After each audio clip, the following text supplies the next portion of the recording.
Kale, balamusizaako, this is a bit joking, temuchitola personal, banayoga na mbireta, binebera ku social media, ate social media majifula kya kusagira. Kagange nze wasa Emmanuel, onyo kwango tyogattako, nera bino baga sponsor for nakolo nzo ida pressure ndi waggulu. Omukulu sponsor afe Label Connect, okuva ku Shigo Wantinda wali, ensonga jazi kwasaganyiza sono lecho, agende bakutwali bwetu ku Label Connect, number esimu eri ku screen yawo. Okay. Oluvanyuma lw'ebintu bya Andrew Kabura okufuluma nga yenze ku muwala akola ku embassy y'Ebufalansa okusaaga n'okusaaga n'ensi eno. Munnange Bannayuganda bageze ne badesigninga kiraabu nga olwo twalina wali enniyamu yali abasajja abakodo bagiyitanga batya Sting Men mwe mutagaba ssente mu Sting Men kale no bakoze kiraabu ne balonda ndabako abantu nduza 10 nga iba Sharpshooters Association of Uganda sawu banno be bakafumisi bali baluva okwaya abatasagira mbintu si byange bino by'abantu babikoze nenjagala mbibatereko ojja kumpa ku kirozo kyombuulire ddala bano ba Sharpshooter kituufu oba balina kazannyo kaffe mbu bakayita kazannyo kaabwe ndabako ku kyeyamani waabwe Daddy Andrew ekimuteekesa mu ba Sharpshooters ono muzenga muwulira ebintu bye abawala ku list ya omujukira list ya fulumi y'abawala abali bawerako abasatu abalamba nga bagamba nti studio yemu ya studio yateekamu obuliri bulomala okuvoicinga ogenda omuvoicingira mu kitanda okitegedde bulungi nnyo so abawala abasatu abo ba Angela Katutumba Nina Rose abayitamu nga striker bwati tateebe ebitooke bye bigwa so oyo mbuki kimufula kyemani Sharpshooter wedde emirimu olwa list y'abakyala abo bajja sharpshootinga batalika waggulu. Vice chairman waabwe Luwasa najja ne yeetikka obwa vice chairman abasajja abasinga okufumita mu Kampala wano.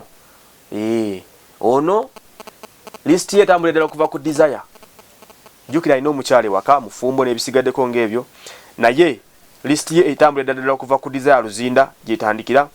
Bweva ku Desire Luzinda ejja eseseetuka mpola mpola. Eva ku Desire Luzinda nejjange eseseetuka n'esinkana omukyala ddala n'abatanzi. Eba yakava ku n'abatanzi nejja nesinkana omukyala amanyikiddwa nga Angel n'abalala awo kyekimuteeka mu ba Sharpshooters abatasaaga omukulu ono Lwasa Emmanuel ono yenanyini Lwasa Events Lwasa Garden zina wasigadde otyo ne batugamba nti secretary ono mbu yabakwatira flaga yabawandikira ebitabo ndabako Andrew Kabura ekifo ne bakimuwadde bulungi nnyo ekya Andrew Kabura ono jukira yebba watumusiime Flavia ono kati emyunyo yagiguddemu oluvanyuma lw'okubanga yegase yafulumidde mu katambi kali ak'obusego yafulumidde mu mboozi y'obusego eyiye n'omukyala amanyikiddwa nga tulina omujuni Mase ne bagamba nti ate wa treasury akola ku byensimbi mu ba Sharpshooters Club amanyikiddwa nga mukulu yaani ono Alex Muhanji owa Comedy Stores mbu eno list y'Abannayuganda gye bakoze y'aba Sharpshooter abasajja bakafumisa abasinga so ne bamuteekamu naye simuza tatudde yali n'akatono awo Comedy Stores awo bagamba tatudde bwe tuba tuvudde awo ne bagenda ku chief coordinator eno bagiwadde wizo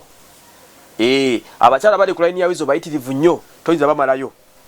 ne bagenda ku elders representative mbono yakiikirira abakulu abatatudde ba Sharpshooter ono bagiwadde elders bamuyita Edwin Katamba obaga muyita MC Cuts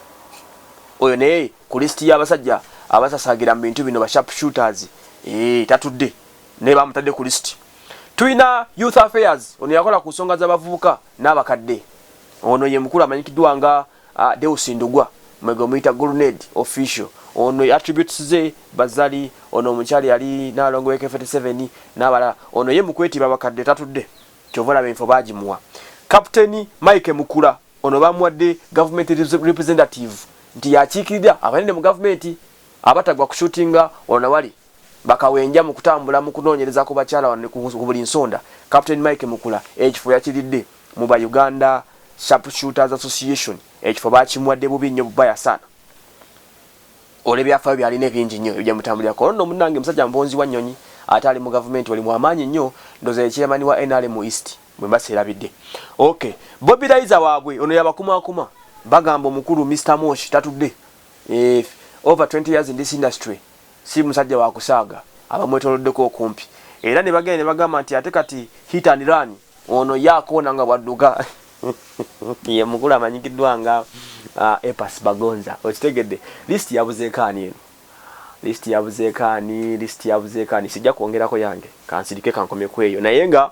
bagambye nti chairman Sharpshooters Daddy Andre secretary bagiwadde omukulu Andrew Kabula vice chairman ye mukulu Lwasa wa events akola ku byensimbi z'aba Sharpshooter ye mukulu amanyikiddwa nga Alex Muhanji chief coordinator ye Wizo elders representative akwasaganya ensonga z'abakadde ono ye MC Katamba oba Katsi youth affairs ye Grenade government representative ye mukulu amanyikiddwa nga Mike Mukula captain ate mobilizer wabano ye mukulu amanyikiddwa nga Mr Moshi hit and run ye mukulu amanyikiddwa nga Abasi Bagonza.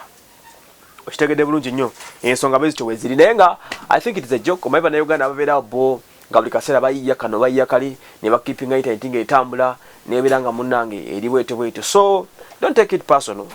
These are thoughts from Ugandans and I give myself a disclaimer. Nze waso Emmanuel.